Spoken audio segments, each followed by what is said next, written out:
Hello everyone.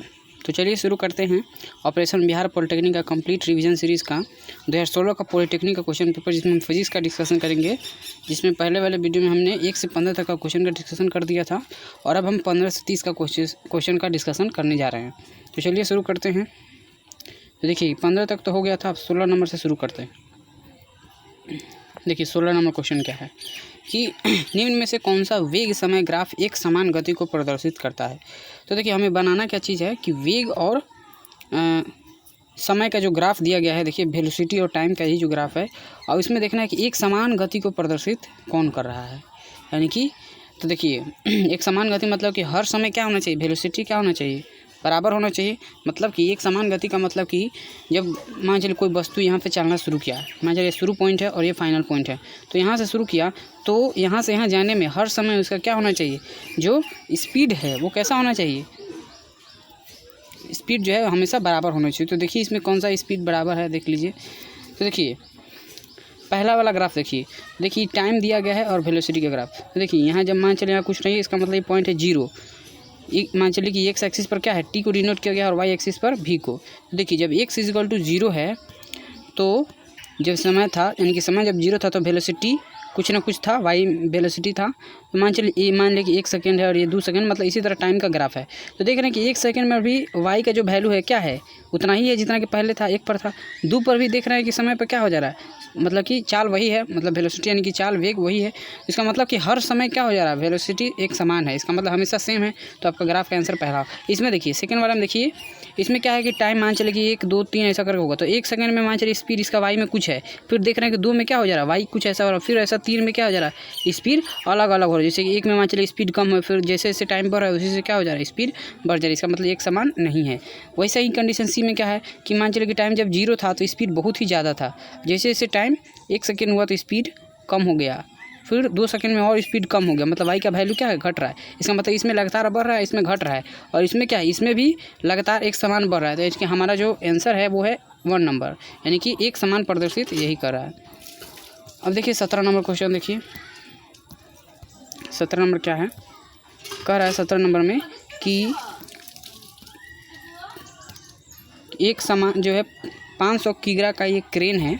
मतलब कि crane हम लोग देखते नहीं, जो मतलब कि गाड़ी उड़ी कभी फंस जाता है, गड्ढा में गिर जाता है, उसको उठाने के लिए क्रेन होता है। तो वो है जब 500 किलो का एक क्रेन है, 36 किलोमीटर प्रति घंटा के वेग से 50 मीटर त्रिज्या से मुड़ती है, तो अभिकेंद्रीय बल क्या होगा। तो देखिए सबसे पहले समझिए कि अभिकेंद्रीय बल होता क्या है। तो ठीक से देखिए, मान चलिए सर्किल है,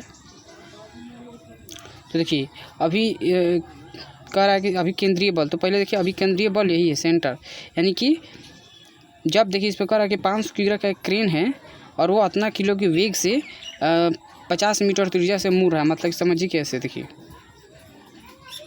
यहाँ पर क्या है कि तो हम लोग एक धागा ले लेते थे, उसमें कुछ ना कुछ मतलब पत्थर उधर टुकड़ा बांध देते थे, हम लोग यहाँ पर खड़ा हो जाते थे। जैसे मान चलिए हाथ में ले लेते थे, जैसे हाथ में यहाँ से ले लेते थे और क्या करते थे, गोल गोल नचाने लगते थे। तो देखिए ये कुछ ना कुछ इसका मास है। थोड़ा सा फ्रेश हम डायग्राम बनाते हैं फिर से आपको समझाने के लिए कि हम लोग क्या करते थे। जैसे कि हम लोग ऐसा मान चलिए हो गए, तो हमने हाथ में क्या लेते थे, रसरी के डोरा ले लेते थे, उसमें कुछ ना कुछ पत्थर बांध के हम लगते थे घुमाने, मतलब सर्किल के रूप में खूब घुमाते थे। तो देखिए ये जो इसको घूमने के लिए कौन फोर्स दिया, कोई फोर्स दिया, कोई बल दिया, तब तो ये गोल गोल घूम रहा है। तो इसमें कुछ ना कुछ वजन हम लोग बांधते थे, जैसे पत्थर उतर बांधते थे, तो मास मान लीजिए। अब यहाँ से यहाँ ये रेडियस है, क्योंकि ये सर्किल में जब नाच रहा है तो क्या हो गया, ये रेडियस हो गया। और जितना ज़्यादा हम लोग फोर्स देते थे उतना ही जल्दी घूमता था, और जैसे जैसे छोड़ देते थे घुमाना तो धीरे धीरे अपने ही क्या होता था, फिर आके धीरे धीरे शून्य पर आ जाता था। तो वही कह रहा है कि अभिकेंद्रीय बल यही है, मतलब हम जो सेंटर में जो उसको फोर्स दिया घूमने के लिए गोल गोल, वही जो है अभिकेंद्रीय बल है। समझ में आ गया, मतलब कि सेंटर में हम लोग कितना फोर्स देते थे घुमाने के लिए, जैसे कि पत्थर बांध के घुमाते थे, तो आखिर इसको बल कौन देता था, सेंटर में जो हम लोग थे वही बल देता, तो वही अभिकेंद्रीय बल है। अब उसका फार्मूला होता है, अभिकेंद्रीय बल का जो फार्मूला होता है वो होता है फोर्स, यानी कि भी अभिकेंद्रीय बल यानी कि फोर्स ही है, तो इसका फार्मूला होता है mv²/r। मतलब कि मास मतलब कितना का ऑब्जेक्ट हम लोग घुमाना है, और वेलोसिटी मतलब कितना की स्पीड से घुमाना है, और आर का मतलब रेडियस, मतलब कितना का रेडियस जहाँ से सेंटर है मान चले कि हम लोग यहाँ खड़ा होकर के कोई पत्थर को मान के रस्सी में घुमाते थे, तो ये हमारे लिए यहाँ से जब हम खड़ा हैं तो यहाँ से पत्थर का दूरी क्या होगा, रेडियस हो गया, यानी कि कैपिटल आर। और ई मास यानी कि कितना वजन का हम लोग बांध कर घुमाते थे, तो समझिए हम लोग के लिए मास हो गया। और वेलोसिटी मतलब कितना से गोल गोल घूम रहा था, तो उसका वेलोसिटी हो गया। बस सब कुछ दिया हुआ है, डायरेक्ट आप फॉर्मूला लगाइए। लेकिन इसमें देखिएगा, ध्यान दीजिएगा, ये देखिए ये मीटर में है और ये है किलोमीटर में। स्पीड देखिएगा उसका किलोमीटर में घंटा में है, लेकिन हमको निकालना है जो न्यूटन जो है फोर्स, उसमें क्या होता है, सेकेंड होता है, किलोमीटर घंटा नहीं होता। तो देखिए एक फार्मूला होता है, किलोमीटर घंटा को मिनट पर सेकेंड में बदलने के लिए, मिनट पर सेकेंड में बदलने के लिए एक फार्मूला होता है। जितना आपको किलोमीटर घंटा में है ना, उसमें क्या कीजिए 5 से गुना कर दीजिए। क्या चीज़ से गुना कीजिएगा, 5/18 से गुना कर दीजिएगा। मतलब कि 36 दिया है ना, तो 36 दिया है, तो क्या कीजिए कि 36 में 5/18 से गुना कीजिए, तो क्या चीज़ में बदल जाएगा, मीटर पर सेकेंड में बदल जाएगा। तो देखिए गुना कीजिए, 18 दूनी 36, 5 दूनी 10, यानी कि 10 मीटर पर सेकेंड। यानी कि जो पहले ही जो किलोमीटर घंटा में था उसको हम क्या चीज़ में बदल लिए, मीटर पर सेकेंड में, यानी कि 10 मीटर पर सेकेंड। तो हमारा वेलोसिटी चला आया और रेडियस आपको पता है 50 मीटर। तो बस जस्ट फार्मूला रखिए, आपका आंसर चला आएगा। तो फोर्स इक्वल टू mv²। मास दिया हुआ 500 kg, mv², यानी कि v हमारा कितना है, 5 दूना 10, यानी कि 10 दूना 10 गुना 10 mv² हो गया, और r यानी कि 50। तो देखिए डायरेक्ट काटिए आप, इससे काटिए तो 10 आ जाएगा, बस 10 गुना 10 गुना 10 तो क्या आ जाएगा, 1000। तो देख लीजिए आपका कौन सा है, बी, ऑप्शन नंबर बी है, इसमें 1000 न्यूटन है। देखिए 18 नंबर क्वेश्चन देखिए, 18 नंबर क्वेश्चन में कह रहा है कि 160 मीटर त्रिज्या वाले वक्र मार्ग पर 400 मीटर सेकंड चाल से गति करती हुई मोटरसाइकिल का त्वरण क्या होगा। तो देखिए ये भी सब मास फार्मूला क्या है सब देख लीजिए। तो देखिए इसमें दिया गया है कि 160 मीटर त्रिज्या वाले वक्र मार्ग पर। तो देखिए ऐसा होता है कि बहुत बार आप देखिएगा कि रोड जो होता है, कभी कभी रोड तो हम लोग देखते हैं कि NH हमेशा सीधा होता है, लेकिन कभी कभी ऐसा सिचुएशन होता है जैसे पहाड़ी इलाका में क्या होता है कि मतलब कि रोड बहुत घुमाव होता है, पहाड़ को काटने के लिए इसे घुमाया जाता है। मतलब पहाड़ के कारण कभी कभी ऐसे घुमाया जाता है, फिर ऐसे जाकर फिर ऐसे मोड़ दिया जाता है, मतलब बहुत मोड़ होकर क्या होता है कि रोड बनाया जाता है। तो देखिए यही कहा है कि मोड़ दिया है, मतलब कि 160 मीटर त्रिज्या वाले वक्र मार्ग पर, मतलब इसका मार्ग है। अब कहीं ना कहीं इसका सेंटर होगा, तो समझिए सर्किल जैसा बन गया कि नहीं, मान लेंगे तो सर्किल जैसा बन गया कि नहीं। वही कह रहा है कि इतना रेडियस का जो है मार्ग है, तो रेडियस यही वाला हो गया। अभी कह रहा है कि यही मार्ग है, रास्ता है, मार्ग रास्ता 160 मीटर का। अब उस पर कह रहा है कि जैसे गाड़ी हम लोग चलाते कि मार्गे पर गोल सर्किल जो कर्व रहता है, इसी पर हम लोग गाड़ी उड़ी स्पीड से चलाते हैं। तो वही कह रहा है कि 160 मीटर त्रिज्या इसका मार्ग है, और उस पर हम लोग 400 मीटर पर सेकंड से गति करती हुई मोटरसाइकिल का त्वरण, हमको एक्सीलरेशन बताना है। तो देखिए हमको क्या क्या चीज़ पता है, हमको रेडियस पता है और हमको 400 मीटर पर सेकंड उसका स्पीड पता है, और हमें पूछ रहा है कि बताइए एक्सीलरेशन यानी कि त्वरण, मतलब कितने एक्सीलरेशन से ही आगे जा रहा होगा। तो देखिए इसके लिए हम दो इक्वेशन को इक्वेट करेंगे। पहला हमको एक्सीलरेशन निकालना है, और हमको मास दिया हुआ है, इस वेलोसिटी दिया हुआ है, और रेडियस दिया हुआ है। तो अभी हम पढ़ रहे हैं जैसे कि कर्व है, तो उस पर इसको नचाने के लिए एक सेंटर के द्वारा फोर्स लगेगा। और वही सेंटर वाला फोर्स क्या होता है, फोर्स के क्या फॉर्मूला पढ़े हैं आप लोग, mv²। अभी जो पढ़े हैं ना फोर्स का भी जो फॉर्मूला बताए हैं कि फोर्स इक्वल टू mv²/r होता है। अब देखिए mv²/r होता है, ये भी एक फॉर्मूला फोर्स का है। और फोर्स इक्वल टू ma, ये भी पढ़े हैं, क्लास 9 में पढ़े होंगे, फोर्स इक्वल टू ma, ये भी फार्मूला है। मतलब कोई बॉडी है, उसका कुछ ना कुछ वजन है और इतना एक्सीलरेशन से जा रहा है, तो मास एक्सीलरेशन को गुना कर देंगे तो हमको फोर्स मिल जाएगा। और फोर्स का ये भी फार्मूला पड़े mv²/r। तो ये फार्मूला कब लागू होता है, जब सर्किल में कोई चीज़ पर फोर्स लगाना हो तब ये फार्मूला है, और नहीं तो सीधे जा रहा है तो ये। अब दोनों फार्मूला की इक्वेट कर दीजिए, तो जो हमको कह रहा है वो हमको मिल जाएगा। देखिए फोर्स इक्वल टू ma होता है, और अभी ई फार्मूला से क्या आया mv²/r। तो देख लीजिए हमें निकालना है एक्सीलरेशन, तो m से m गर्दा उड़ गया, बच गया एक्सीलरेशन, तो एक्सीलरेशन इक्वल टू v²/r। आप देख लीजिए v² कितना है, v का जो वैल्यू दिया है 400 मीटर पर सेकंड, तो 400 गुने 400, और रेडियस कितना है 160। तो बस अब कुछ नहीं करना है, इसको कर दीजिए। और देखिए 4 का 16, और यहाँ से 10, यहाँ आ गया 100, और ई वाला 0 को 10 वाला, तो समझिए 100 गुने 10 यानी कि 1000। तो देख लीजिए आपका आंसर है। अब देखिए 1000 को इसको क्या चीज़ में बदलना है, देखिए इसमें 1000 है कि नहीं आप देख लीजिएगा। 400/160 तो 1 0, तो यानी कि 1000 होगा, लेकिन इसमें कुछ आंसर नहीं है। तो देखिए 1000 मीटर पर सेकंड, तो इसमें देखिए डायरेक्ट आपको आंसर डायरेक्ट नहीं देकर के किलोमीटर में बदल कर दिया है, तो इस थोड़ा सा ध्यान दीजिएगा। हम कहा ना जैसे कि आप 400 गुने 400 कीजिएगा और 160 कीजिएगा, तो देखिए ई 0 से तो ई 0 उड़ गया।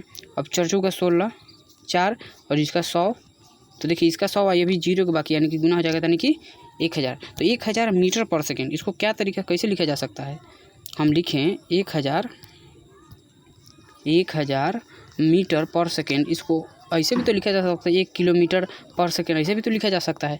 अब आप कहिए कि नहीं जिसमें 1000 तक कहीं हलेंगे नहीं, लेकिन ऑप्शन नंबर डी देखिए 1 किलोमीटर का मतलब 1000 हो गया कि नहीं? तो थोड़ा सा ध्यान दीजिएगा, नहीं तो वो मतलब कि होगा नहीं। देखिए 4 ऑप्शन है तो कहीं ना कहीं एक ऑप्शन जरूर होगा। अब देखिए 19 नंबर क्या कह रहा है, 19 नंबर देखते हैं। देखिए 19 नंबर बढ़िया एकदम मस्त सवाल है, ऐसा कभी कभी आपके रियल लाइफ में भी होता होगा। देखिए कह रहा है कि एक मनुष्य है जो 990 मीटर दूर स्थित सिटी की ध्वनि सुनकर के अपनी घड़ी से मिलाता है, उसका घड़ी में कितना दोष रहेगा? देखिए सवाल और हवा में ध्वनि का साउंड, देखिए ये छोड़िए सवाल क्या कर रहा है, हम आपको जो समझा रहे हैं वो समझिए। मान के चलिए कि यहाँ एक आदमी है, मान के चलिए कि यहाँ एक आदमी है और यहाँ एक वो मतलब कि दादाजी हैं, अब क्या है दादाजी हैं। अब देखिए दादाजी हैं चाहे कोई एक आदमी है, मान लीजिए दादाजी हैं, तो क्या हुआ कि दादाजी पहने हैं घड़ी। अब घड़ी उनका इनका हो गया मतलब कि ख़राब, मतलब समझिए कि बैटरी लगाए हैं, तभी उनको टाइम बनाना है। तो टाइम बनाना है तो ये इनसे पूछे टाइम क्या चाहिए, बताइए कि टाइम कितना है, मतलब चिल्ला कर पूछे। अब देखिए 990 मीटर का जो है इसके बीच में फासला है, मतलब दूरी है, मतलब हाइपोथेटिकल कंडीशन है कि मतलब ऐसा तो होगा नहीं, क्योंकि अगर आदमी को टाइम पूछना होगा तो नियरे आदमी से पूछेगा, लेकिन ऐसा सवाल कहा गया इसलिए हम बनाते हैं। तो देखिए इनसे टाइम पूछना है, तभी 990 मीटर ये दूर हैं।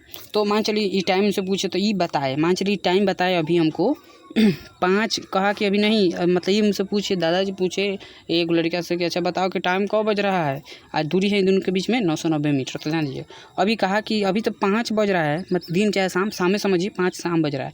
अभी कहा कि दादाजी 5 बज रहा है, तो अब ई अभी कह दिया कि 5 बजा है और ये 990 मीटर दूरी है, बोला होगा कि 5 बज रहा है, तब यहाँ जाते जाते आवाज़ कब सुनाई देगा? और पता चला इसके बीच में दूरी कितना है 990, हवा का स्पीड कितना है 330, यानी कि इतना दूरी को हवा ले जाने में कितना समय ले जाएगा? क्योंकि आवाज़ को एक जगह से दूसरा जगह कौन ले जाता है? हवा ही ले जाता है। अगर हवा नहीं है तो आपका आवाज़ जाएगा? नहीं जाएगा।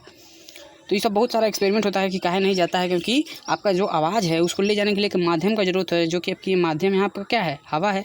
तो हवा में जो है ध्वनि का कितना वेग है? 330। तो 990 में 330 से भाग देंगे तो क्या आएगा? 3। डिस्टेंस इतना है और स्पीड उसका इतना है हवा का, तो 3 सेकेंड ये तो ले ही जाने में लगा देगा, समझिएगा। 3 सेकेंड तो हवा ले जाने में ही लगेगा। अभी ये कहा है कि 5 बज रहा है दादाजी, तो यहाँ गया 5 बज रहा है, 5 बज रहा है, तो इसके पास पहुँचेगा कितना? 5 बज रहा है। और तो जब तक ये कहा है कि 5 बज रहा है उतना ले जाने में 3 सेकेंड और लग गया, यानी कि अब टाइम हो गया होगा 5:03 सेकेंड, लेकिन दादाजी अभी सुने हैं कि 5 बज रहा है। समझे सवाल कि नहीं? क्योंकि ये तो कह दिया कि 5 बज रहा है, तब इनको सुनाई क्या देगा? 5 बज रहा है, लेकिन ये ले जाने में लग गया 3 सेकेंड। समझे कि नहीं? तो अब जाके इसके घड़ी में कितना बज गया होगा? 5:03, लेकिन दादाजी को क्या सुनाई दिया? 5 बज रहा है, यानी कि दादाजी अपना टाइम सेट कर लिए 5 मतलब 5 सेट कर लिए, लेकिन एक्चुअल में टाइम कितना हो रहा है? 5:03। तो दादाजी का घड़ी ज़्यादा है कि कम है? तो दादाजी का घड़ी कम है, कितना सेकंड? 3 सेकंड। समझ में आ गया कि नहीं? तो यही सब सवाल है। अगर ऐसा का सवाल समझ में नहीं आया तो बस आदमी को अपना दिमाग में इमेजिन कीजिए कैसे से पूछ रहा होगा और कैसे का होगा, आप देख लीजिए। तो देखिए 2 ऑप्शन है कि दादाजी का घड़ी क्या है? 3 सेकंड तेज़ है कि 3 सेकंड सुस्त है? तो 3 सेकंड सुस्त है, क्योंकि दादाजी अपना टाइम लगा लिए थे 5 बजे, लेकिन हो कितना गया? 5:03, यानी कि 3 सेकंड घड़ी इनका कम है, यानी कि 3 सेकंड सुस्त है। समझ में आया कि नहीं? एकदम बेहतर कॉन्सेप्ट से हम उदाहरण अपना देखें, लेकिन अब किताब में देखिए तो कौन इक्वेशन बना के आपको बताएगा, लेकिन आपको हम अपने मतलब की भाषा में आपको समझाए ताकि आपको समझ में जल्दी है। और आप कभी भी अगर ऐसा सवाल आ जाए तो आप दादाजी को याद कीजिएगा और वैसा सोचिएगा और दम आराम से बन जाएगा। तो देखिए कैसे फटाफट बनाया जाता है। देखिए डिस्टेंस कितना होगा उसमें स्पीड से भाग दिए तो समय निकल जाएगा। अब समय देखिएगा कि समय कैसे है, कंडीशन अभी तो देखिए इसमें समय कम होगा, कभी कभी ऐसा होगा कि समय ज़्यादा हो सकता है, तो देख लीजिएगा आप। अब 20 नंबर देखिए सवाल, 20 नंबर कह रहा है कि सिलिकॉन है। तो अब जानते हैं सिलिकॉन क्या होता है। सिलिकॉन है एक अर्धचालक की चालक की कुचालक। देखिए 3 वो पढ़े होंगे आप फिजिक्स में ही, फिजिक्स का क्वेश्चन है। 3 चीज़ होता है। एक होता है चालक, मतलब जिसमें इलेक्ट्रिसिटी का जो है करंट को पास करने देता है, मतलब जैसे करंट जैसे कि कॉपर, एल्युमिनियम, इसका हम इस्तेमाल करते हैं। सिल्वर का भी इस्तेमाल करते हैं। तो देखिए सिल्वर का इस्तेमाल सोलर प्लेट में होता है, सोलर में उसका काम होता है। अब सिल्वर का जो है सबसे बढ़िया जो है कंडक्टर कौन है? सिल्वर ही है, लेकिन चांदी इतना महंगा है घर में तार जुड़ेगा, बिजली काट के रख लेगा कौन, इसलिए हम लोग क्या चीज़ का इस्तेमाल करते हैं? एल्युमिनियम नहीं तो कॉपर का इस्तेमाल किया, क्योंकि ये सब सस्ता भी है और इसमें चालकता भी ज़्यादा होता है। दूसरा क्या होता है कुचालक, जैसे कि रबर, टायर, कपड़ा, इस सब में क्या होता है बिजली लगाएगा तो नहीं जलेगा, जैसे चमड़ा उमड़ा में बिजली नहीं जाती, ये सब होगा कुचालक। एक होता है अर्धचालक, मतलब कि उसमें जो है चालकता ज़्यादा नहीं है लेकिन कम भी नहीं है, मतलब कि बीच वाला है। अर्धचालक मतलब कि अर्ध का मतलब कि पूरा चालन नहीं करता है लेकिन आधा चालन करता है, मतलब थोड़ा सा कंडक्शन करता है, तो वो है सिलिकॉन। सिलिकॉन क्या है अर्धचालक। आप देखिए इसका इस्तेमाल आपको जब पढ़े होंगे, इसमें होता है पीएन जंक्शन का डायोड होता है, डायोड में इस्तेमाल किया जाता है सिलिकॉन का। तो सब बाद में पढ़िएगा क्लास 12 का है, लेकिन इसमें क्वेश्चन पूछा कि सिलिकॉन क्या है, तो सिलिकॉन है अर्धचालक। तो आप थोड़ा सा एग्जांपल हम बता दिए, सब कॉन्सेप्ट क्लियर हो गया होगा क्या है नहीं है। तो सिलिकॉन आपका मिल गया, क्या है वो है अर्धचालक, जो कि ऑप्शन नंबर आपका 1 है। अब देखिए 21 नंबर सवाल देखिए,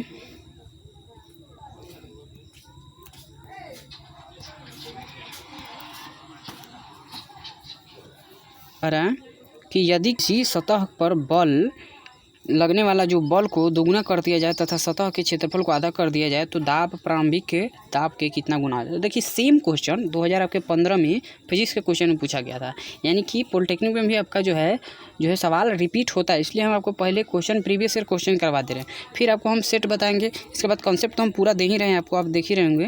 तो देखिएगा क्वेश्चन डायरेक्ट है, इसके पहले भी हम डिस्कस कर देते लेकिन फिर डिस्कस कर दें। देखिए फॉर्मूला आपको याद करवा दे रहे हैं। तो कह रहा है कि सतह पर लगने वाला बल है जिसको दोगुना कर दिया जा रहा है, तो फिर क्या है दाब। देखिए डायरेक्ट हम फॉर्मूला लिखते हैं, प्रेशर इज इक्वल टू दाब, यानी कि उसी को प्रेशर कहते हैं। इसका एरिया होता है फोर्स बटा एरिया, यानी कि बल बटा क्षेत्रफल। तो बस ये मान लीजिए कि शुरू वाला है हमारा, शुरू वाला मतलब चीज़ है कि प्रेशर है एफ है ए है। अब का मान लीजिए कि प्रेशर 1 है, फोर्स भी 1 मान लीजिए, एरिया भी 1 मान लीजिए। जब न कुछ कहा जाए तो 1 मान लीजिए। हम आपको बहुत अच्छा कॉन्सेप्ट बताया, इससे आसानी होगा। अब देखिए क्या कह रहा है कि अब जो कहा जा रहा है कि प्रेशर बताइए कब जब बल को दोगुना कर दिया जाए। तो ये तो शुरू वाला था पहल का। अब दूसरका में क्या कहा जा रहा है, दूसरका में प्रेशर हमको पता करने के लिए कब जब फोर्स को दोगुना कर दिया जाए। तो अब फोर्स पहले 1 था, अब मान लीजिए कि 2 है। और जो है एरिया यानी कि क्षेत्रफल उसको आधा कर दिए, तो पहले एरिया 1 था, अब इसको आधा करेंगे तो क्या हो जाएगा 1/2। इसको थोड़ा सा हम ऊपर करते हैं, 1 बटा एरिया क्या हो जाएगा 1/2। तो जैसे ही 1/2 है ऊपर चल जाएगा तो क्या हो जाएगा 2 दूनी 4, नीचे वाला डायरेक्ट ऊपर चल जाएगा 4, यानी कि प्रेशर अब क्या होगा, पहले तो P था, अब क्या होगा 4 गुना हो जाएगा किसके प्रेशर के, यानी कि शुरू में जितना प्रेशर था उसका 4 गुना प्रेशर अभी हो जाएगा। तो आप समझ गए होंगे कैसे क्या है। तो देखिए पहला ही आपका ऑप्शन है प्रेशर 4 गुना हो गया। अब देखिए ऑप्शन 22 नंबर देखिए सवाल क्या कह रहा है। 22 नंबर देखिए, ये भी सवाल हम पहले भी बताए, एकदम 2 सवाल जो है रिपीट किया है, एकदम सेम चीज़। तो वैसे भी हम नहीं रिपीट करें हम तो पूरा को कंसेप्ट बता रहे हैं, मतलब सवाल आपसे बचेगा नहीं। देखिए 2 समान वेक्टरों का परिणाम शून्य है, इसका पहले भी डिस्कशन हम कर दिए थे। 2 समान वेक्टर का मतलब क्या है कि जैसे 2 आदमी बराबर खींच रहा है, मान चलिए कि वो रस्सी है। फॉर एग्जाम्पल वेक्टर का मतलब है फोर्स, बल भी क्या है वेक्टर है, आप पढ़िएगा। मान चलिए कि वो रस्सी है, ठीक, यहाँ पॉइंट है। अब 2 समान वेक्टर का मतलब एक आदमी इधर से खींच रहा है, जितना बॉल लगा खींच रहा है वही आदमी इधर से बॉल लगा खींच रहा है। तो ऐसा का कंडीशन होगा तब ना रस्सी इधर जाएगा ना रस्सी इधर जाएगा, और दोनों बढ़िया से खींचे तो रस्सी टूट जाएगा। यही ना हो सकता है, ना रस्सी इधर जाएगा ना रस्सी इधर जाएगा, क्योंकि दोनों तो बल बराबर है, तो रस्सी कभी नहीं जाएगा। ऐसा का कंडीशन तो परिणाम शून्य हो गया, मतलब रस्सी ना इधर गया ना उधर गया, तो परिणाम शून्य हो गया, मतलब कहीं नहीं गया, इसका मतलब शून्य है। इसका मतलब कहीं नहीं गया, इसका मतलब कि इसके कोण कितना है, इसके बीच में एंगल कितना है कोण, तो वही 180 है। तो 180 में अगर 2 बराबर बॉल यानी कि 2 वेक्टर अगर बराबर लगता है, इसका मतलब क्या हो गया, वो दोनों का जो है परिणाम शून्य हो गया। तो कब होगा, जब कोण दोनों के बीच में कितना होगा 180 का होगा। देखिए आपका ऑप्शन नंबर बी है। अब देखिए 23 नंबर क्वेश्चन देखिए। 23 नंबर भी एकदम आसान है, सब फार्मूला बेस्ड है। 600 ग्राम जल को 30 डिग्री से 80 डिग्री तक ले गर्म करने के लिए आवश्यक ऊष्मा की गणना कीजिए। देखिए आप लोग घर में भी क्या हो गए, घर में भी पानी गर्म करते हैं कि नहीं, तो हम लोग उतना कैलकुलेशन नहीं करते हैं। पानी गर्म करना है तो डायरेक्ट चूल्हा पर लगाया गर्म कर दिया। अब हम क्या गिने गए कि कितना जूल एनर्जी लगेगा, उससे क्या मतलब है। लेकिन सवाल में आपको पूछा जाएगा, क्यों पूछा जाता है, क्योंकि आप इंडस्ट्री में ऐसा कुछ जाते हैं तो उसमें सब का चीज़ का काम होता है, इसलिए आपको ऐसे पढ़ाया जाता है। तो देखिए इसका फार्मूला होता है, मान लीजिए 600 ग्राम जल, मान लीजिए हम लोग को ठंडा के दिन में पानी गर्म करना होता है, तो जो ठंडा के दिन में जो पानी होता है उसका टेम्परेचर कितना होता है, लगभग 15-20 ले, मतलब ठंडे रहता है ठंडा के दिन में। लेकिन हालांकि नेचुरली ठंडा के दिन में देखिएगा पानी गर्म होता है और गर्मी के दिन में पानी ठंडा हो जाता है। तो मानते हैं कि भोरवा में जैसे पानी गर्म होता है, तो मानते हैं गर्म उस समय का कितना था, मान लीजिए 20 से 25 डिग्री सेल्सियस होगा, तो हम लोग उसको और गर्म करते हैं नहाने के लिए। तो और गर्म करते हैं तो नहीं तो पानी गर्म होता है 100 डिग्री पर तो खोलने लगता है, तो 80 तक ले रखते हैं, मतलब ज़्यादा गर्म नहीं करते, एक बार खोला नहीं देते हैं, मतलब गर्म गर्म करते हैं, मान लेते हैं कि 80 तक ले है, तो वही देखिए सिंपल वही कंडीशन दिया है 30 डिग्री सेल्सियस से 80 डिग्री हम लोग गर्म करते हैं। उसके लिए हम लोग को कितना ऊर्जा देना पड़ेगा, जैसे कि हम लोग ऊर्जा देने के लिए अभी मतलब कि वो तो लकड़ी जोड़ देते हैं, लेकिन गैस में कितना ऊर्जा खपत होगा ये पूछा जाए तो कैसे निकाला जाएगा। तो देखिए इसका फार्मूला होता है कितना लगेगा हीट, मतलब कि क्यू को ही हीट करते हैं, तो इसका फार्मूला होता है MS डेल्टा T। एम का मतलब कितना मास आप पानी गर्म करना चाहते हैं, एस का मतलब ये जो फिक्स है पानी के लिए फिक्स है, मतलब पानी को 1 डिग्री टेम्परेचर बढ़ाने के लिए कितना जो वैल्यू होता है फिक्स होता है, और डेल्टा टी का मतलब कितना आप टेम्परेचर में बदलाव करना चाहते हो। तो देखिए यहाँ पर सब कुछ दिया हुआ है, लेकिन आप यूनिट का ध्यान रखिएगा।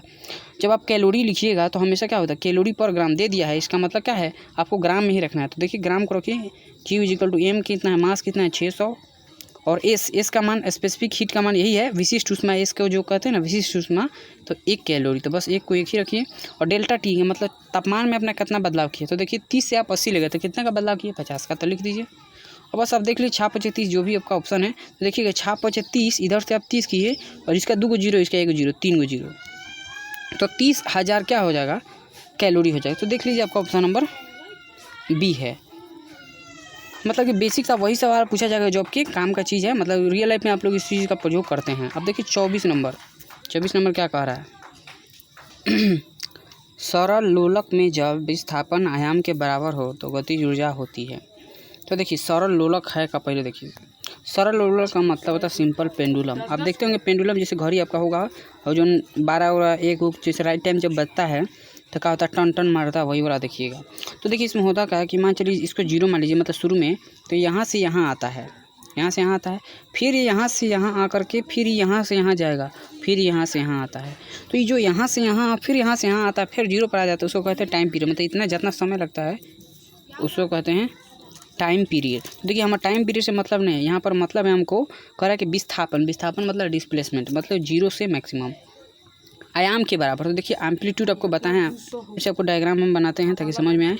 मान चलिए कि शुरू हो गया और यहाँ से पहुँच गया, तो देखिए जीरो से जितना दूर जाता है ना सबसे मैक्सिमम पर चला जाता है, फिर यहाँ से यहाँ आता है तो यहाँ जाता है, इसी को कहते हैं एम्पलीट्यूड। जो क्या कहते हैं एम्पलीट्यूड। तो देखिए जब यहाँ से जीरो होता है तो फिर इधर जाता है, मतलब इधर तेज़ से जाते यहाँ पर क्या हो जाता है स्पीड क्या हो जाएगा जीरो हो जाएगा, मतलब कि यहाँ से स्पीड जाते तेज़ यहाँ पर पहुँच गया, फिर यहाँ से ही नीचे गिरना शुरू होता है। क्या है क्योंकि यहाँ स्पीड आ गया जीरो, जैसे स्पीड आ गया जीरो इसके मतलब कि ऊपर जा ही नहीं सकते, अब स्पीड यहाँ कुछ है ही नहीं तो ऊपर जाएगा नहीं जाएगा, इसलिए यहाँ पर नीचे गिर जाता है।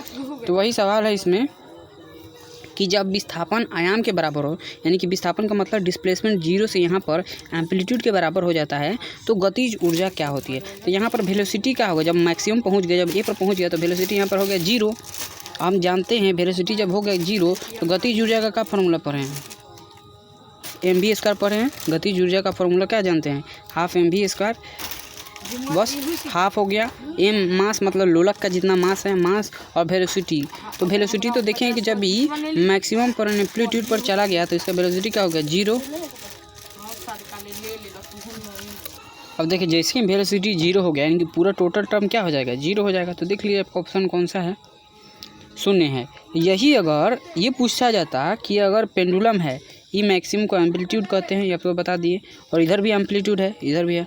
अभी कहता कि सरल लोलक में विस्थापन आयाम के बराबर नहीं होकर के कहता कि विस्थापन जो है हुआ ही नहीं है, मतलब विस्थापन जीरो है।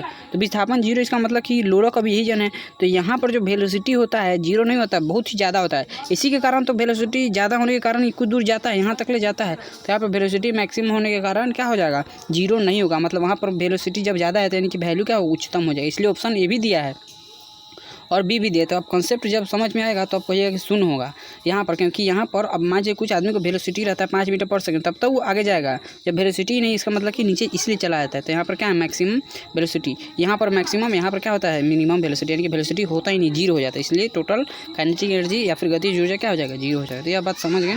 फिर आप आइए 25 नंबर सवाल देखिए क्या कह रहा है।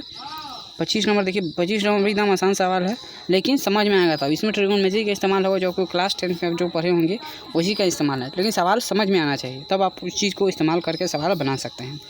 देखिए ज़मीन पर एक आदमी है, एक जेट विमान को अपने सिर से ऊपर ठीक ऊपर देखता है। जब विमान ऊर्ध्वाधर के साथ 30 डिग्री का कोण व्यक्ति की आँख पर बनाता है तब ध्वनि सुनाई देती है। यदि ध्वनि का वेग इतना है तो जेट विमान का वेग क्या होगा? देखिए इसमें हो कर रहा है। पहले हम थोड़ा सा डायग्राम बना लेते हैं ताकि आपको समझ में आए बढ़िया से। मानते हैं कि जेट है, जेट हम बनाते हैं। देखिए जेट सही बनेगा गलत बनेगा? देखिए जेट बन जाएगा, नया डिजाइन कुछ हम क्रिएट कर दे रहे हैं। मान लीजिएगा जेट है, छोड़िए कहाँ है जेट, छोड़िए जैसे लगे छिपकली से। मान लीजिए कि जेट है, जेट विमान है। अब देखिए यहाँ पर क्या है कि यहाँ पर नीचे एक आदमी है, तो जेट विमान ऊपर रहेगा, आदमी नीचे रहेगा। नीचे मान लीजिए आदमी है, तो देखिए इसको सुनाई। अब जैसे जेट विमान आगे की तरफ जा रहा होगा, आदमी एक ही जगह पर है, तभी देखिए अब इसको हम अब चित्र आपको समझा दिए कैसे क्या हो रहा है। अब थोड़ा सा देखिए डायग्राम आप कैसे बनाते हैं। मान लीजिए कि जेट आगे में जा रहा है और आदमी यहाँ पर है, आदमी यहाँ पर है। मान लीजिए आदमी का यहाँ आँख है, तो कह रहा है कि ऊर्ध्वाधर के साथ जो है विमान कितना बना रहा है, मतलब ऊपर के ऊर्ध्वाधर के साथ मतलब क्या, ये मान लीजिए कि ऊर्ध्वाधर है तो उसके साथ विमान कितना स्पीड बना रहा है। जो कोण बना रहा है ऊर्ध्वाधर के साथ, ऊर्ध्वाधर तो ही है, अब विमान यानी कि टोटल है, तो इसके साथ कितना कोण बना रहा है? 30 डिग्री का कोण ये कह रहा है कि बना। ऊर्ध्वाधर के साथ कितना का कोण बना रहा है, और उसकी आँख पर मान लेते हैं कि आँख है तो 30 डिग्री का आँख बना रहा है। मान लीजिए ये सब हम डायग्राम बना दिए, वही मान लीजिए। तो ये देखिए 90 है ऊर्ध्वाधर, मतलब ये 90 हो गया, ये 30 हो गया। अब बताइए, अब कह रहा है कि जो है यदि ध्वनि का वेग, अब देखिए ध्वनि का वेग भी है तो स्पीड कौन सा भी होगा। अच्छा मान लीजिए जेट यहाँ है, चाहे टोटल जेट है, तो ध्वनि हई ध्वनि होगा, सुनाई देने का ये रास्ता होगा कि हई से रास्ता होगा, कैसे आएगा? देखिए ध्वनि हमेशा उस रास्ता में जाता है जो रास्ता सबसे जो है किनारा हो, मतलब आवाज़ किसी को सुनाई जाएगा। तो आवाज़ ऐसे थोड़ी है कि आवाज़ जेट से आवाज़ निकला तो पहले आवाज़ ऐसे जाएगा फिर ऐसे आएगा, ऐसा थोड़ी है। जैसे ही आवाज़ यहाँ से निकले तो डायरेक्ट उसकी जो है कांतर यहाँ पर चलाएगा, तो ये स्पीड जो है उसको सुनाई दे रहा है, समझे कि नहीं? तो ये भी स्पीड से आपको जो है इसका ध्वनि का वेग है, मतलब कि रॉकेट का। देखिए रॉकेट आपको जाता है तो सुनाई देता होगा वेलोसिटी से, तो वो अगर वेलोसिटी हमको पता है और ये हम जहाज़ को देख लें कि हमारे आँख पर कितना एंगल बना रहा है, इससे हम क्या कर सकते हैं, जेट का स्पीड निकाल सकते हैं। आप पूछिए कैसे? अब देख लीजिए सब चीज़ आपके पता है, आप ट्रिगोनोमेट्री पढ़े हैं, तो देखिए आपके पास क्या क्या चीज़ है। ये मान लीजिए राइट एंगल बनिए गया, यहाँ पर 30 डिग्री है और इसका पता है कि वेलोसिटी भी है। जब ये वेलोसिटी निकल गया तो ये नहीं निकल जाएगा, तो देखिए 90 डिग्री का इक्वेशन बनाए। जब ये 30 है, ये 90, ये 30, ये कितना हो गया 60। अब बस राइट एंगल बन गया, राइट एंगल बन गया। तो देखिए tan उनका कुछ फार्मूला लगाइए, हाइपोटेनस हमको दिया हुआ है और हमको क्या चीज़ पूछना है, बेस है, तो किसके रिस्पेक्ट में हाइपोटेनस है देख लीजिए। अगर हम ये लगाते हैं तो इसके लिए हमको लगाना होगा, मान लीजिए हम कॉस लगा दिए, कॉस 60। देखिए बढ़िया से ध्यान से कॉस 60, क्योंकि एंगल बन गया है उल्टा, इसलिए थोड़ा सा ध्यान दीजिएगा। कॉस 60 अगर हम इसको कॉस 60 लिखते हैं तो इसके लिए क्या हो गया, ये कॉस के लिए क्या हो गया और ये हो जाएगा कॉस के लिए हमको चाहिए b/h। तो जब ये कोण ले लिए तो इसके सामने वाला क्या हो जाता है, परपेंडिकुलर, तो ये हो गया बेस और ये हो गया हाइट। तो हमको हाइपोटेनस यानी कि h वही हाइपोटेनस, तो हमको बेस दिया हुआ है, बेस तो वही हमको निकालना है वैल्यू इसका, और हाइपोटेनस का वैल्यू भी है। तो cos 60 का वैल्यू कितना होता है 1/2, यानी कि डायरेक्ट हम लिख देते हैं 1/2 इज इक्वल टू, इसका स्पीड हमें निकालना है तो मान लेते हैं एस और नीचे वाला का स्पीड दिया भी, तो जिससे ही लिख लेंगे तो इधर गुना हो जाएगा डायरेक्ट उल्टा, तो v is equal to 2s, यानी कि speed v is equal to 2s होगा, लेकिन हमको एस इसका स्पीड निकालना है तो v/2, यानी कि जो है जहाज़ का जो स्पीड होगा वो कितना होगा, जेट का जो स्पीड होगा v/2, यानी कि आप जो सुन रहे हैं साउंड उसके आधा होगा। कब? जब आपके आँख पर उसका कोण कितना बनेगा 30 डिग्री का। तो बस ट्रिगोनोमेट्री का इस्तेमाल करना था, लेकिन आपको ये देखना था कि आवाज़ किस माध्यम से आएगा। हमेशा आवाज़ क्या होता है, शॉर्टेस्ट माध्यम से आता है, मतलब जो रास्ता कम है उस माध्यम से आता है। बस यही इसमें कॉन्सेप्ट करना था। देखिए 26 नंबर सवाल देखिए क्या कह रहा है। 26 नंबर में सवाल कह रहा है कि किसी घर में प्रतिदिन 60 वाट की 2 ट्यूब 4 घंटे जलती है, मतलब होता है, मतलब ये सवाल दिया है, मतलब आपके घर में भी जलता होगा, लेकिन 4 घंटा थोड़ी, 4-8 घंटा जलता होगा आपके घर में। तथा 100 वाट के 3 बल्ब 5 घंटे जलते हैं। उस घर में देखिए जो बल्ब बार रहा है, देखिए 60 वाट का 2 ट्यूब जला रहा है, तो देखिए वाट है इतना वाट का, अभी देखिए 100 वाट के 3 को बल्ब जला रहा है, इसका मतलब पक्का ही लाल बल्ब वाला जला रहा होगा। लाले बल्ब जलाएगा तभी 60 वाट का जो है वो पावर लेता है, लेकिन एलईडी जला जाता 10 वाला हो जाता कि नहीं, तो 10 वाला 100 वाट का जितना इसको बिजली लग रहा है उतना में 10 को एलईडी बल्ब बार लेता है। तो यही सब ध्यान देना चाहिए, जो एलईडी बल्ब का इस्तेमाल कीजिएगा तो उतना ही 100 वाट का बल्ब बार है, इसका मतलब पक्का वो लाल बल्ब बार रहा होगा। तो देखिए किसी घर में प्रतिदिन 100 वाट का 2 ट्यूब है 4 घंटे जलती है, 100 वाट का जो 60 वाट का जला है 4 घंटा, फिर 100 वाट वाला जला है 5 घंटा, तो उस घर में प्रतिदिन व्यय विद्युत ऊर्जा है लगभग, तो कितना विद्युत का मतलब वो खर्चा कर दे रहा है एक दिन में, देख लीजिए कैसे निकलेगा। तो हम लोग जानते हैं वाट मतलब कि वाट के जो है पावर को कहते हैं वाट। वाट किसी फॉर्मूला का है वर्क डन, मतलब एनर्जी बटा टाइम, मतलब कि इतना एनर्जी अगर इतने सेकंड में खपत हो रहा है, उसी के जो है अनुपात को यानी कि रेशियो को क्या कहते हैं, पावर।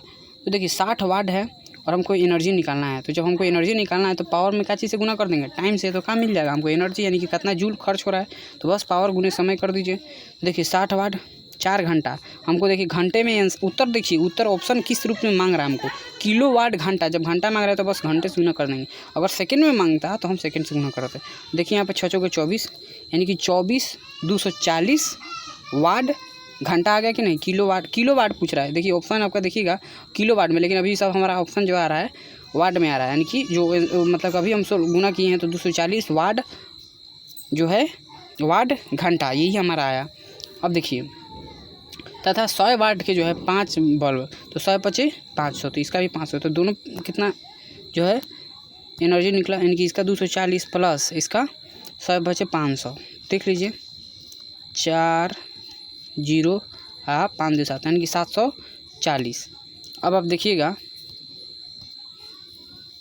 700 क्या है, 740 जो है वाट, मतलब वाट नहीं, मतलब कि इतना ऊर्जा हमने ख़त्म कर दिया जलाने में। तो हमने कितना घंटा में जला करके ख़त्म किया, देखिए 4 घंटा इसका और इसका 5 घंटा, यानी कि 9 घंटा में हमने क्या किया, 9 घंटा में हमने इतना, मान चलिए इसका जो यूनिट है इतना एनर्जी नहीं देती, इसका एनर्जी क्या हुआ, जूल हुआ, इतना जूल हुआ।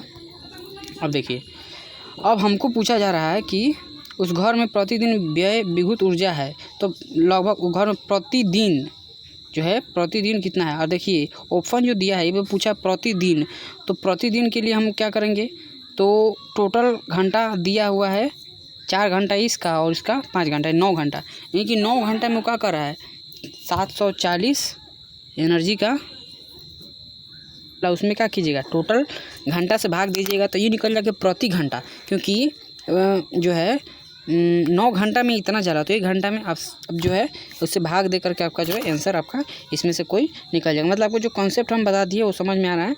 और यूनिट की तरफ से ध्यान दीजिएगा कि वाट में जो है हमेशा जो यूनिट रहता है वो सेकेंड का रहता है, लेकिन यहाँ दिया है घंटा में, तो इस चीज़ का ध्यान रखिएगा। क्वेश्चन मतलब कि ऑप्शन भी देखते रहिए कि किस चीज़ में पूछा जा रहा है। तो देखिए 27 नंबर, अब इसी तरह से आप 27 नंबर देखिए सवाल कह रहा है कि किसी धातु का विशिष्ट प्रतिरोध जो है इतना ओम मीटर है।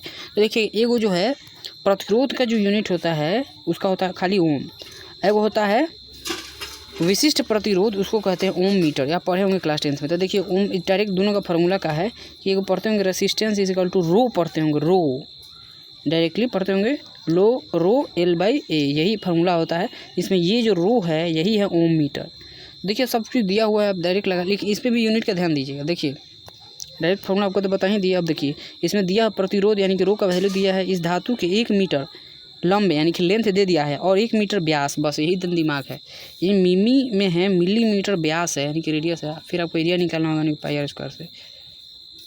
तो डायरेक्ट नहीं है, इसको mm को क्या चीज़ में बदलना होगा, मीटर में, क्योंकि देखिए सब मीटर में है, ये भी मीटर में, ये भी मीटर में है, तो mm को जो है मीटर में आप बदलिए तब सवाल आपका डायरेक्टली बन जाएगा। देखिए mm में कैसे बदलिए, देखिए एक आपको पढ़े होंगे बहुत ही छोटा क्लास, छोटा नहीं 6ठा 7वां में, एक होता है मिली सेंटी डेसी मीटर और होता है डेका हेक्टो किलोमीटर। देखिए सब का है, छोड़िए मिली इसे बनाया गया जैसे कि 10 मिलीमीटर मिल के 10 मिल के, जैसे कि आप देखिए छोटा और समझिए, बढ़िया से समझिए, आपको डिटेल। अब देखिए स्केल आप देखे होंगे, स्केल तो पक्का देखे होंगे। तो देखिए इसमें 1 सेंटीमीटर आता है, मतलब ये 0 हो गया, 1 सेंटीमीटर, फिर 2 सेंटीमीटर, इस तरह से 3 सेंटीमीटर। तो देखिएगा कि 1 में देखिए कि छोटा छोटा 10 गो रहता है कि नहीं रहता है, तो यही है समझे कि नहीं। तो 10 मिल करके क्या हो गया 1 सेंटीमीटर, तो 10 मिल करके 1 सेंटीमीटर, हम जानते हैं 1 मीटर में 100 सेंटीमीटर, यानी कि 1000 मिल कर कितना होगा 1 मीटर, समझे कि नहीं समझे। तो जब देखिए जब 1000 मिल करके क्या बनाता है 1 मीटर, तो 1 में कितना मीटर, तो 1/1000, बस निकल गया कि नहीं, मीटर में बदल दिए कि नहीं हम डायरेक्टली एक ही नियम से।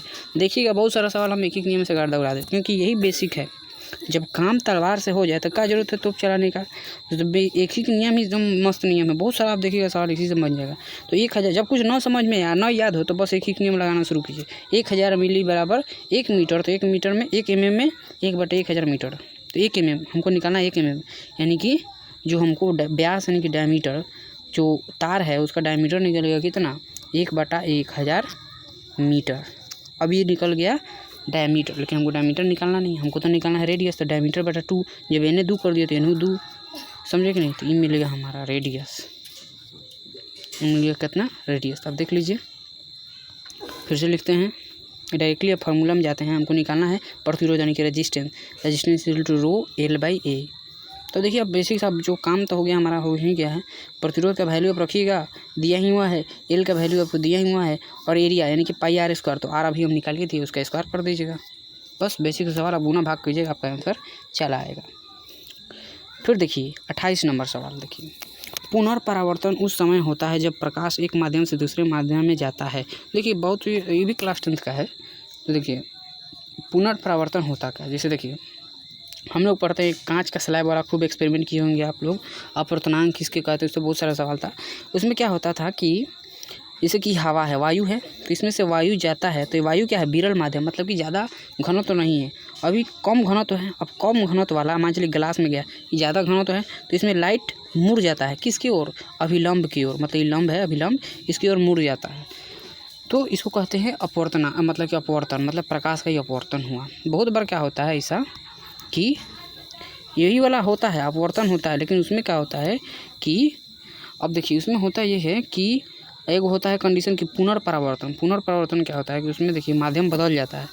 उसमें क्या होता है, पुनर्परावर्तन के लिए पहला कंडीशन है कि जो लाइट है यानी कि जो प्रकाश है वो जो है सघन माध्यम से कहाँ जाना चाहिए, सघन माध्यम से वायु की तरफ आना चाहिए। जैसे अपवर्तन के लिए पहला नियम था कि 2 नियम पढ़े थे। उसमें क्या था कि अपवर्तन तभी होगा और वो भी अभिलंब की ओर कब होगा, जब हम लोग हवा से मतलब कि कम सघन माध्यम से ज़्यादा सघन माध्यम में आते हैं। और पुनर्परावर्तन तब होता है जब ज़्यादा सघन वाला मीडियम से हम लोग लाइट बाहर की ओर आता है, समझे कि नहीं। तो कभी कभी ऐसा होता है, जैसे पूरा डिटेल हम समझा रहे हैं। मान चलिए यही ग्लास है, ठीक है, ग्लास मान लेते हैं। तो यहाँ से लाइट निकला, तो देखिए ग्लास जो है बहुत ही सघन है, हम इसको अभिलंब मार देते हैं। तो देखिए अभी लाइट बताइए कैसे कहाँ जाएगा, तो अभिलंब से दूर हटेगा। क्या है, सघन माध्यम था, ये जो है हवा वाला है यानी कि कम सघन है, तो अभिलंब से दूर हटेगा। तो बहुत बार क्या होता है कि जो एंगल, अभी देखिए कुछ ना कुछ एंगल बना है, यही कोण अगर बनते कुछ ऐसा का कोण आ जाता है कि जिस पर क्या हो जाएगा, ये लाइट बाहरी नहीं निकल के भीतरे हो जाता है। क्या समझे, लाइट बाहरी नहीं निकल कर क्या हो जाता है, भीतरे रिफ्लेक्ट कर जाता है, मतलब लाइट बाहरी निकलता है। तो इसी को कहते हैं पुनर्परावर्तन, मतलब कि परावर्तन मतलब कि रिफ्लेक्शन कि इधर से आया और इधर निकल। रिफ्लेक्शन पढ़ा है कि नहीं आप लोग, जैसे रिफ्लेक्शन मिरर में होता है। तो पुनर्परावर्तन मतलब कि पुनर् हो गया कि नहीं, पूरा लाइट रिफ्लेक्ट कर गया कि नहीं, तो वही चीज़ है पुनर्परावर्तन। तो पुनर्परावर्तन के लिए क्या नियम है कि लाइट को जो है सघन माध्यम से विरल माध्यम की ओर आना चाहिए। या फिर अपवर्तनांक के जो है फॉर्म में बोले तो उसको कहेंगे कि मतलब कि पुनर्परावर्तन उस समय होता है जब प्रकाश एक माध्यम से दूसरे माध्यम में जाता है जिसका अपवर्तनांक क्या होता है, कम होता है। जैसे कि अभी हमको बताया कि ग्लास से क्या में आना चाहिए, ग्लास से आना चाहिए हवा में, तो हवा का अपवर्तनांक 1 होता है, जबकि ग्लास का अपवर्तनांक 2 कुछ होता है।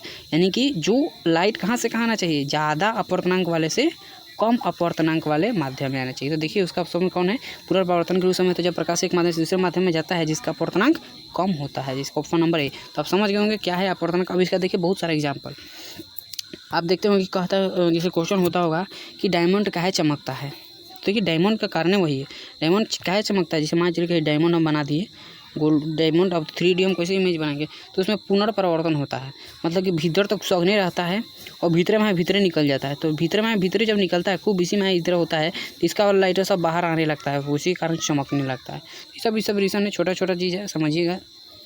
देखिए 29 नंबर देखिए क्या है नहीं है। देखिए 29 भी मस्त सवाल है, जबकि रियल लाइफ में काम आएगा। देखिएगा बर्फ़ का जो है आघ लिख ले, काने का लिख ले। आघ का मतलब होता है रिलेटिव, और घ का मतलब घनत्व, मतलब कि किसी से कंपेयर करके घनत्व। और इसका फॉर्मूला देखिए, आघ का मतलब होता है इंग्लिश में देखिएगा तो रिलेटिव होता है, रिलेटिव डेंसिटी, मतलब कि डेंसिटी ऑफ वाटर बटा डेंसिटी ऑफ बर्फ़, उसी को कहते हैं वाटर के रिस्पेक्ट में इसका कितना डेंसिटी है, उसको कहते हैं आघ, मतलब कि उसके मतलब रिलेटिव डेंसिटी। घ का मतलब घनत्व, हिंदी में देखिए घनत्व तो इसलिए लिखा डेंसिटी इंग्लिश में, तो देखिएगा यानी कि 0.9 है, इसका मतलब समझिए।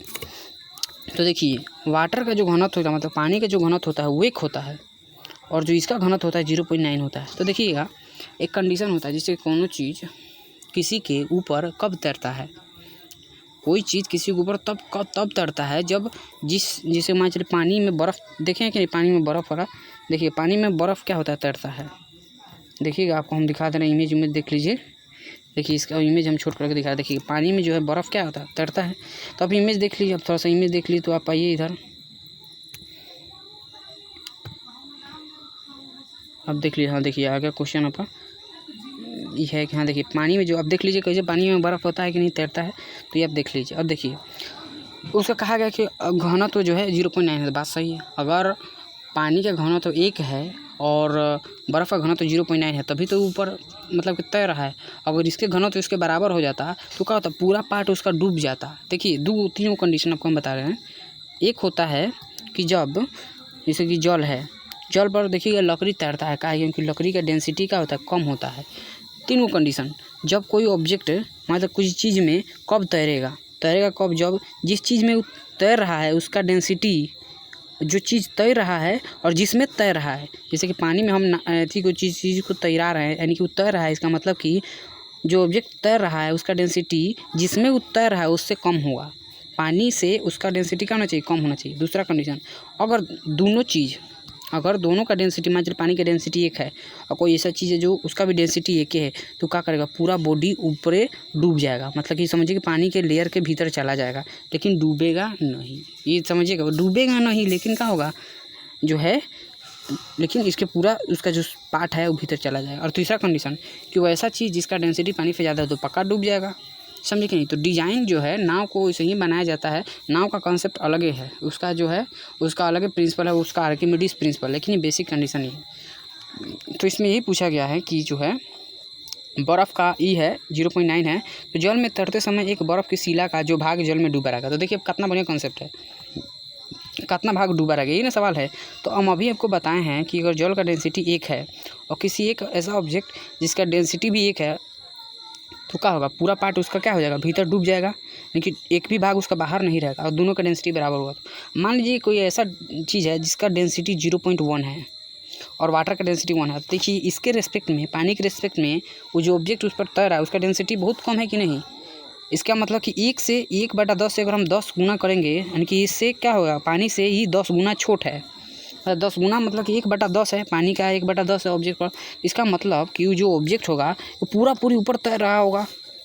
इसका मतलब कि उसका एक ही पार्ट क्या होगा, भीतर होगा पानी के, और 9 पार्ट का होगा, ऊपर होगा। जैसे देखिए मान लीजिए कि हम पानी को आपको मनाते हैं डेंसिटी 10 है और किसी ऑब्जेक्ट का डेंसिटी 1 है, तो पक्का श्योर है कि जो ऑब्जेक्ट है पानी के ऊपर तैरेगा कि नहीं तैरेगा। अब हम आपसे ये पूछे कि अच्छा ये बताइए, जब पानी का ऑब्जेक्ट तैरेगा तो ये बताइए कि उस ऑब्जेक्ट का कितना भाग जो है पानी में जाएगा। तो बहुत ही कम पार्ट पानी में जाएगा, क्योंकि उसका डेंसिटी तो बहुत ही कम है, इसलिए बहुत ज़्यादा ऊपर भाग रहेगा। इसका मतलब कि अगर हम 1 को 10 भाग में बांट दें तो कहेंगे कि इस ऑब्जेक्ट का 1/9 भाग, मतलब कि 1/10 भाग, समझिए कि अगर इसको 10 मान लें तो इसको 1 भाग में कितना होगा, बहुत ही कम भाग पानी में जाएगा और उसका बहुत सारा पार्ट क्या होगा, ऊपर हो जाएगा। तो बस वही चीज़ है, जिसका ऑब्जेक्ट डेंसिटी बहुत कम होगा उसका ज़्यादा भाग ऊपर होगा, और जिसका डेंसिटी ज़्यादा हो उसका मतलब कि ज़्यादा भाग भीतर हो जाए। जैसे जैसे भीतर होगा वैसे ही ना भीतर नीचे चला जाएगा। तो वही कॉन्सेप्ट यहाँ पर इस्तेमाल होगा। तो देखिए यहाँ पर जो बर्फ़ का घनत्व तो कितना है, 0.9 है, मतलब कि लगभग 1 के बराबर है कि नहीं। 0.9 है और लगभग 1 के बराबर है कि 0. इसमें 1 जोड़ देंगे तो इसके बराबर हो जाएगा कि नहीं। इसका मतलब कि उसका जो डेंसिटी है बहुत ज़्यादा है। इसका मतलब कि समझिए कि अगर हम बर्फ़ में डालेंगे तो लगभग देखिए आधा डूबा रहता है आधा ऊपर आता है, तो वो आधा नहीं रहता है। तो समझिए कि उसका जो अगर हम 10 भाग में करें यानी कि 9/10, 0.9 को कैसे लिखेंगे, 9/10। तो समझिए कि अगर हम इसको बर्फ़ को 10 माने तो उसका 9 भाग का होता है पानी में डूबा हुआ होता है और 1 भाग का होता है ऊपर होता है। तो याद रखिएगा उसका 1 जो है, अगर हम इसको 9 करें यानी कि 9/10 हुआ, तो 9/10 में क्या हुआ, उसका कितना भाग ऊपर रहेगा, बहुत ही कम भाग ऊपर रहेगा। यानी कि अगर हम उसको देखिए इसका जो है डूबा रहेगा, तो देखिए जितना डेंसिटी ज़्यादा है इसका मतलब कम भाग क्या रहेगा, ऊपर रहेगा, ज़्यादा भाग नीचे रहेगा। देखिए इसमें पूछा है कि जल में कितना डूबा रहेगा, तो इसे अगर इसको 9 भाग में कितना भाग में बांटेगा, 9/10 यानी कि 9/10 यानी कि 0.9 को कितना लिखा जाएगा, 0.9 को 9/10 लिखा जाएगा, यानी कि 9/10 यानी कि इसके रेस्पेक्ट में कितना है, ये 9 है। इसका मतलब ये हुआ कि उसका 9/10 भाग क्या होगा, भीतर होगा, और सिर्फ एक ही भाग क्या होगा, ऊपर होगा। समझे? तो यही जहाँ भी कॉन्सेप्ट हो आप समझ लीजिएगा।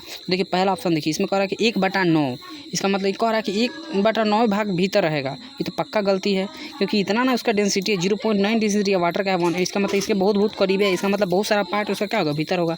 इसी तरह से आप ऑप्शन से देख सकते हैं। बी नंबर देखिए 8/9 भाग, ये भी लग रहा है कि ऑप्शन होगा, लेकिन देखिए 9/10 को जैसे ही कीजिएगा तो 0.9 को क्या कीजिएगा, जब भाग के रूप में लाइएगा तो इसका मतलब 9/10 होता है, और हमेशा उसको 10 से कंपेयर कीजिएगा तो क्या होगा, जैसे कि 10 में से 9/10 भाग, मतलब कि 9 भाग उसका क्या होगा, जो है भीतर होगा, और 1 भाग उसका क्या होगा, ऊपर होगा। देखिए आपका ऑप्शन नंबर डी है। मतलब इस तरह का आप सोच सकते हैं कि कोई जितना ज़्यादा भारी होगा वो क्या होगा, उतना ही ज़्यादा नीचे होगा। तो 30 नंबर देखिए क्वेश्चन, लास्ट है, फिजिक्स का है। यदि किसी पिंड की गतिज ऊर्जा 4 गुनी कर दी जाए तो उसका संवेग हो जाएगा। तो देखिए बहुत ही आसान सवाल है। इस संवेग का मतलब, संवेग का फार्मूला होता है, संवेग का फार्मूला होता है मास, मतलब कि किसी चीज़ का भार गुने उसका वेलोसिटी। वेलोसिटी मतलब कि वेग, ये दोनों के बराबर होता है क्या चीज़, संवेग। यानी कि उसका ऑब्जेक्ट का जो है वजन, पिंड का वजन और उसका वेलोसिटी के बराबर होता है क्या चीज़, उसका मोमेंटम। अब इसमें सवाल का कह रहा है, ये देखिए सवाल थोड़ा सा फार्मूला बेस है, फार्मूला में इधर उधर करके फर्क आपको लाया जाएगा। तो देखिए किसी पिंड की गतिज ऊर्जा 4 गुनी कर दिया, तो गतिज ऊर्जा पहले होता क्या है, देखिए हमको कितना बार आपको बताएं गतिज ऊर्जा क्या होती है, 12 mv², ये होता है गति। मान लीजिए शुरू वाला गतिज ऊर्जा 1/4 mv² था, तो जब शुरू में गतिज ऊर्जा ई था तो इसका मास मान लेते हैं, जैसे मास mv कुछ है, तो मान लेते हैं शुरू में इसका मास 1 था, और मान लेते हैं कि वेलोसिटी भी 1 था। तो शुरू में इसका एनर्जी निकल जाएगा कि नहीं, काइनेटिक एनर्जी। जब हम मास को 1 रखेंगे, वेलोसिटी को 1 रखेंगे तो क्या आ जाएगा, 1/2 यानी कि 1/2 आ जाएगा। यानी कि शुरू का काइनेटिक एनर्जी क्या हो गया, शुरू का काइनेटिक एनर्जी 1/2 हो गया। लेकिन कह रहा है कि अगर काइनेटिक एनर्जी को 4 गुना कर दिया जाए तो उसका जो है मोमेंटम क्या होगा। तो देखिए अभी शुरू वाला है, शुरू में हम मास मान लिए 1 और वेलोसिटी मान लिए 1, तो काइनेटिक एनर्जी का आ गया, 1/2 आ गया। तो चलिए मतलब कि इस तरह से हम मानने के लिए आपको कहें कि अगर ना कुछ दिया जाए तो मास को 1 मान लिया, वेलोसिटी, तो अभी संवेग क्या होगा, मान लीजिए सब शुरू में काइनेटिक एनर्जी इतना है, तो संवेग क्या है, संवेग है मास इंटू वेलोसिटी, क्योंकि संवेग का यही फार्मूला है। तो इसका मास हम मान लिए हैं 1 और वेलोसिटी भी मान लिए 1, यानी कि अभी गुना करिए 1 में 1 से गुना कीजिएगा 1, यानी कि अभी भी जो संवेग है 1 है। लेकिन अब कह रहा है कि जो काइनेटिक एनर्जी को 4 गुना कर दिया जाए। अच्छा ये बताइए, कोई एक ऑब्जेक्ट है, उसका मान चलिए कुछ मास है, तो उसका जो है मास वही है, मास है, और उसका कुछ ना कुछ वेलोसिटी होगा, और हम कह रहे हैं कि अभी उसका जो है उसका एनर्जी जो है 12 mv² है। कुछ देर के बाद उसका जो है काइनेटिक एनर्जी 4 गुना हो गया, कि कैसे हो सकता है, का उसका ऑब्जेक्ट का मास बढ़ जाएगा, क्या चीज़ बढ़ सकता है, तो उसका वेलोसिटी बढ़ा देंगे, उसका वेलोसिटी डबल कर देंगे, तो डबल गुना स्क्वायर हो जाएगा। यानी कि हम कह रहे हैं कि वेलोसिटी को जैसे ही डबल करेंगे और उस पर पावर यहाँ स्क्वायर है, यानी कि डबल पावर स्क्वायर क्या होगा, 4 हो जाएगा, यानी कि 4 गुना हो जाएगा। तो ये कैसे संभव है कि कोई ऑब्जेक्ट का 4 गुना हो जाए काइनेटिक एनर्जी, तब संभव है जब उसके वेलोसिटी को क्या किया जाए, डबल कर दिया। क्योंकि किसी ऑब्जेक्ट को चलते चलते मास तो बढ़ नहीं जाएगा अपने से, क्या चीज़ बढ़ सकता है, घट सकता है, वेलोसिटी बढ़ सकता है, घट सकता है। तो बस इसमें यही समझना था कि इसका वेलोसिटी क्या हो जा रहा है, डबल कर देंगे। काइनेटिक एनर्जी 4 गुना कब होगा, जब उसका वेलोसिटी डबल होगा, क्योंकि वेलोसिटी पर क्या है, पावर स्क्वायर है, यानी कि जैसे ही डबल करेंगे तो उसको पावर डबल के स्क्वायर का हो जाएगा 4 गुना, यानी कि 4 गुना। तो वही चीज़ पूछ रहा है कि शुरू में जो मानते हैं मोमेंटम m1 v1 था, यानी कि m1 को मान लिए थे 1 और वेलोसिटी को मान लिए थे 1, तो गुना करने पर क्या गया 1। लेकिन अभी जब काइनेटिक एनर्जी 4 गुना हो जाएगा तो मास तो वही रहेगा, मास को 1 ही रखेंगे, लेकिन वेलोसिटी क्या हो जाएगा, 2 गुना। शुरू में वेलोसिटी 1 था, अब इसको 1 में 2 गुना हो गया, यानी कि 2, यानी कि अब मोमेंटम क्या होगा, मास 1 और वेलोसिटी हो जाएगा 2, यानी कि 2, यानी कि पहले से 1 था, अब कितना होगा 2, यानी कि संवेग जो है वो क्या हो जाएगा, डबल हो जाएगा। तो आप समझ गए कैसे हम समझें। तो देखिए आपका ऑप्शन नंबर बी है। तो देखिए इसमें समझ में आ गया कैसे का है, मतलब कि कोई ऑब्जेक्ट है, गाड़ी उड़ी चल रहा है, तो चलते चलते उसका क्या चीज़ बदलेगा, घटेगा, स्पीड ही बढ़ेगा घटेगा। तो स्पीड जैसे बढ़ेगा तो मान चले कि कह रहा है कि काइनेटिक एनर्जी ज़्यादा हो गया, तो मास तो उसका बढ़ेगा नहीं, घटेगा। क्या चीज़ बढ़ेगा, घटेगा, स्पीड। तो बस वही स्पीड डबल करेगा, इसलिए काइनेटिक एनर्जी 4 गुना हो गया। समय पूछा था, समय का फार्मूला होता है मास इंटू वेलोसिटी। तो शुरू में मास m1 v1 को 1 मान लिए थे, लेकिन दूसरा कंडीशन में क्या हो जाएगा, डबल हो जाता है, बस वही है। तो देखिए इसी तरह से आपका क्या होगा, फिजिक्स का पार्ट कंप्लीट हो गया। और इसके बाद हम डिस्कशन करने जाएंगे केमिस्ट्री का फिर मैथमेटिक्स। 30 को होगा क्वेश्चन, उसको 15-15 पार्ट में डिवाइड कर देंगे और फिर अंत में ही कहेंगे कि आप लोग एकदम इसी चैनल पर रहिए, कहीं जाने का ज़रूरत नहीं है। देखिए आपको कितना हम बेस्ट तरीके से बहुत और इसमें सुधार हम करेंगे, जैसे कि बहुत सारा चीज़ है। देखिए जैसे केमिस्ट्री में आपको बताने के लिए कभी कभी जो है पीरियोडिक टेबल का इस्तेमाल होगा, तो उसको कहीं से हम लाते हैं स्क्रीनशॉट, ताकि आपको समझाने में आसानी हो। तो हम हर एक तरीके से मतलब इम्प्रूवमेंट करने का कोशिश कर रहे हैं, ताकि वो बहुत ही बेहतर तरीके से आपको हम चीज़ जो हम बताना चाहते हैं उसको बता सके। एकदम आप लोग इसी पर लगे रहिए। और अभी देखिए 4-5 दिन हुआ है, तो देखे होंगे आपको क्या इंप्रूवमेंट है। मतलब कि 2 ही क्वेश्चन पेपर अभी डिस्कस किए, इसमें बहुत सारा चीज़ हम बता रहे हैं और तब ठीक ही है। तो फिर मिलते हैं अगले वीडियो में, तब तक के लिए जय जय श्री राम।